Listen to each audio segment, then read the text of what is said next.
I'm going to go through a few settings that will make Pro Tools easier to use in post. First of all, if you go to the top left, you want to change the edit mode to grid.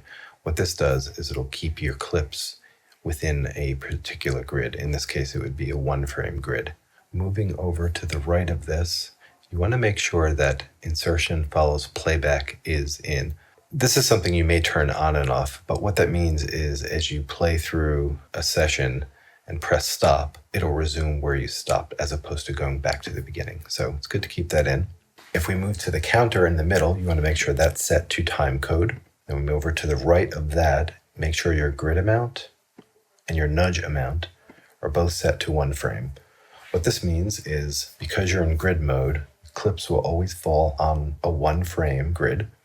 In other words, you can't place a clip in the middle of a frame. It always lands at the beginning of a frame. And if you nudge a clip, it's always going to nudge frame by frame because we've set the nudge amount to one frame. Going to the ruler, we can minimize what we have here and just set this only to timecode the default, but leave markers on. For the columns in the edit window, to save screen real estate, we'll only include I/O and track color. Moving to the right of the edit window, you want to make sure that the edit keyboard focus button is selected. It should be yellow. This enables a lot of single key shortcuts. Two really valuable ones are the T and R key, which allow you to zoom in and zoom out. Other ones are the A key, which trims the beginning of the clip to the cursor, or the S key, which trims the end of the clip to the cursor. The D key is going to create a fade from the beginning of the clip to the cursor, and the G key creates a fade from the end of the clip to the cursor. The B key splits the clip.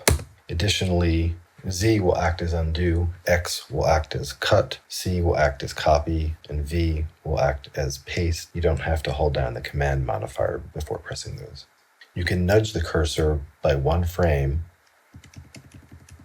forward with the period key and backwards with the comma key.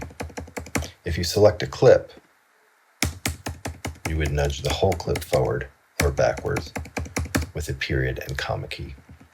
There are some other one-key shortcut commands as well. These are ones that I use a lot in editing.